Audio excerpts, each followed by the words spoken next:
Dubstep is the hardest genre to produce because you have to create all the sounds from scratch. As someone who grew up in an orchestra and was creating things like symphonies, I can tell you from firsthand experience, doing classical music theory, learning how to produce a symphony with all different instruments in an orchestra is much easier than producing a track where you have to create all the instruments from scratch. Mozart didn't have to build his own violins, violas, cellos, basses, clarinets, everything from scratch every time he wanted to use them in a song. He instead just wrote down what for us would be the MIDI in terms of his compositions and then would just give it to all the instrumentalists to play out. But here within electronic dance music, we have to create all of our sounds from scratch using synthesizers. Or you can just grab presets. In today's video, I'm going to be trying to break down dubstep sound design in the simplest ways that I know how.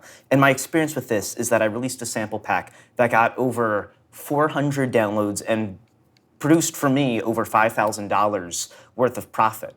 So if you want access to the pack, DM me pack on Instagram and I'll send it to you for free. I've made enough money, I'll send it to you straight for free. And you can go through the whole pack and you can look at all the different patches and learn some of the sound design by trying to recreate what I've already created.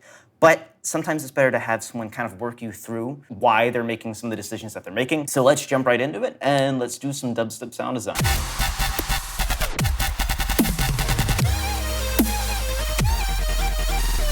The first thing you have to understand is most sound design in dubstep is purely rhythm-based. This is equivalent to going to a drum circle and having a drummer do a cool solo with a drum that sounds interesting. So we need to make something sort of percussive and something that can have some cool rhythm to it.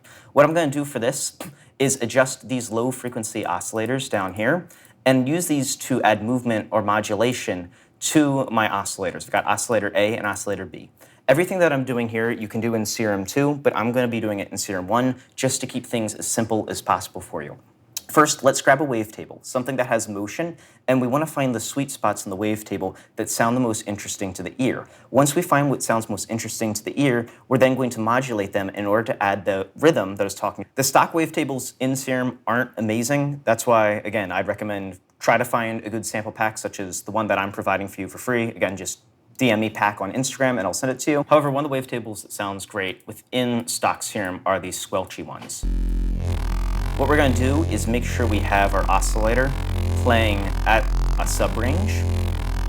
So you'll hear this real low note. For this, I had to bring down the octave by 2, but depending upon how you're triggering the MIDI, you won't have to bring it down at all.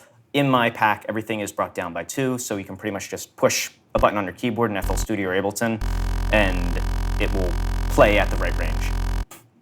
We're going to add some movement to this with the low frequency oscillator by changing the wavetable position. Because we want to have an articulation, if you were in an orchestra, this would be the difference between plucking a string instrument versus bowing a string instrument. We're going to adjust the articulation by using a low frequency oscillator on the level, or how loud the sound is. This gives us great creative control because as I adjust the rate, we can adjust the rhythm. Watch.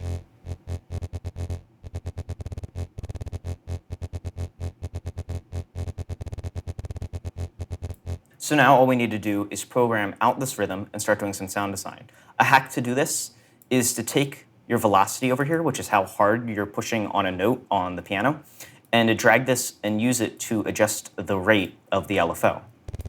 This means that if I were to throw down some MIDI and adjust the velocity of that MIDI, we'll be able to adjust the rate over here in Serum and pretty much program out our own rhythm. For example, this MIDI note here, I'm going to make the velocity really quick, and you'll hear that it's going to play very quickly at a high rate. And then if you notice over here, if I were to bring down the rate, it's a little bit slower. So now I can pretty much program out the rhythm that I want within my bass sound.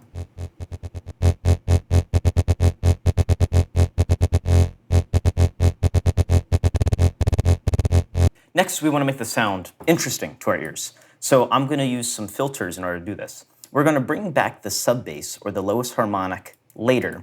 And in the meantime, we're going to cut away all that sub using high-pass filters, and high-pass filters with peaks. These peaks, as they move, are going to create a vocally sound. So you can see what the filter's doing over here on the right-hand side of the screen. And if I were to use the same low-frequency oscillator that we're using and adjusting the rate via the velocity, I'm able to add a little bit of a vocalized sound to it.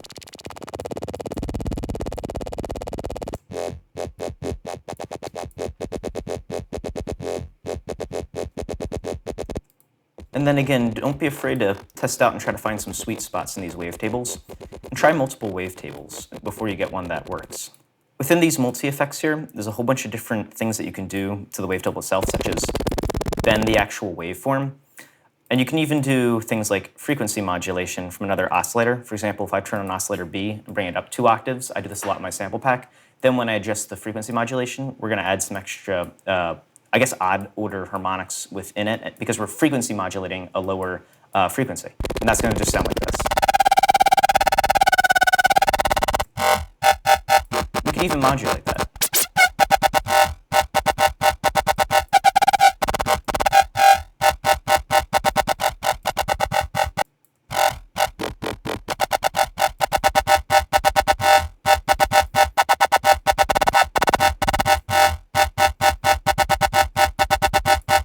Going back to the filter, we can also add another peak, which you can see down here. And I can have this move inwards, and you'll see the effect and hear what it does in terms of the tonality of the sound.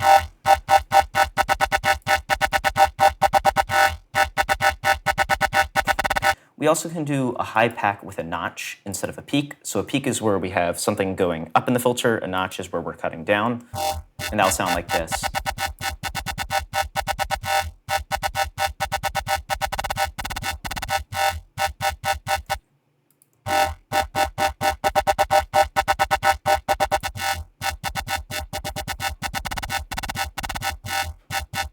So let's stick with the notch for now.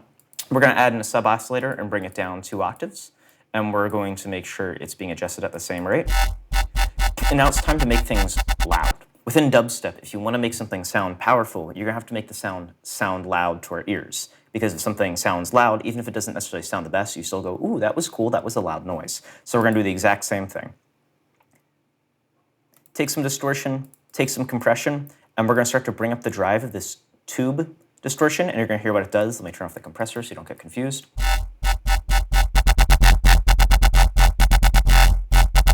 It's going to distort the signal and add some extra harmonics, specifically keeping the sub not with the direct out, meaning that we're going to have extra harmonics added to the sub. It's going to kind of crunch everything together. Then if we turn on the multiband component of the compressor, we can have an over-the-top compressor, an OTT, and I'm going to turn up the gain a little bit so we can still hear what that sounds like, and this will help glue everything together.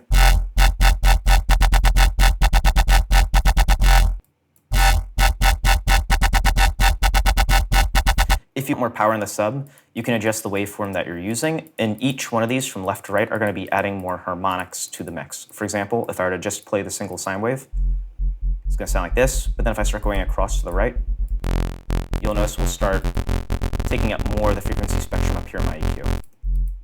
For now, we're going to use this pulse wave.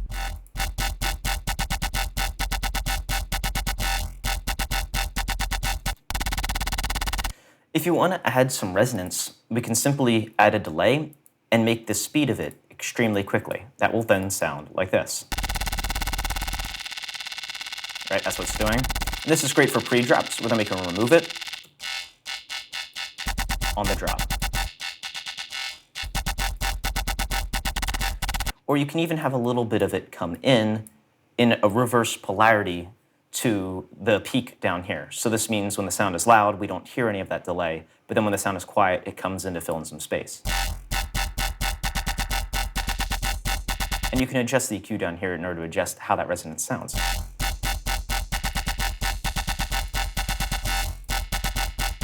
I like that, and I'm going to turn it down a little bit. In order to make things sound big and powerful, we're going to use a little bit of reverb, and reverb is one of the most powerful tools that you can use. Just make sure you don't overwash things. So in order to do that, we're going to have the mix of the reverb be inversely proportional to the amplitude of the peak down here. Again, we're just using one LFO, which is being affected by the velocity, which I'm using to then adjust the rate in our MIDI over here to make a very easy way to adjust the actual rhythm of the sound.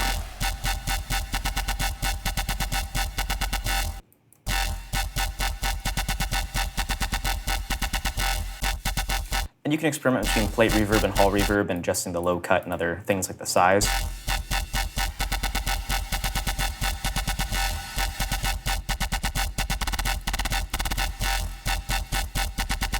can even adjust moving, you can even try moving the reverb before something like the compressor.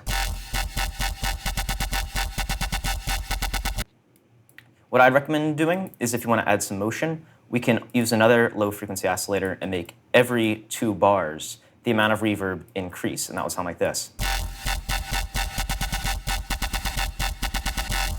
Which adds some motion that kind of brings you in towards the sound, similar to if you ever see a crowd of people when dubstep is being played and they're kind of headbanging. This is going to kind of move with that headbanging motion and kind of pull them in. There's some other effects you can do. You can add other filters, other movement. Again, you want movement and you want rhythm. One creative filter is called the reverb filter, and this adds some really cool sounding noise if you change the cutoff real low like this. So you can make these metallic sounds. And then if you only want that metallic sound as the actual, like, again, tone is playing, we can just use our LFO again to bring it in only at the peak.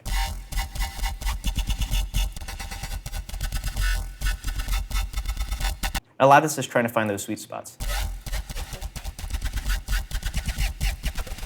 And don't be afraid to adjust your order of effects either.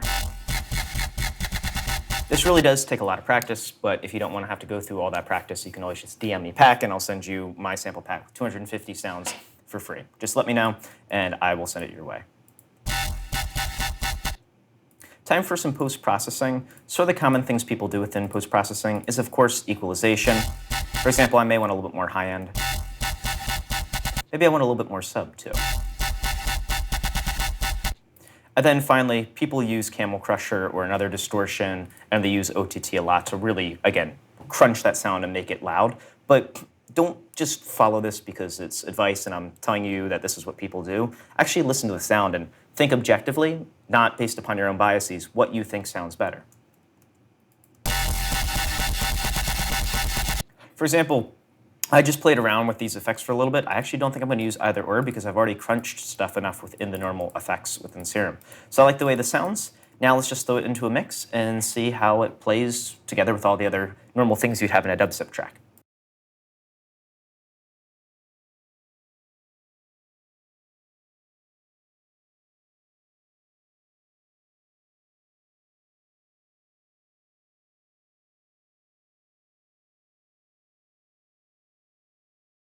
That was me cooking for about 7 minutes, and the outcome is this.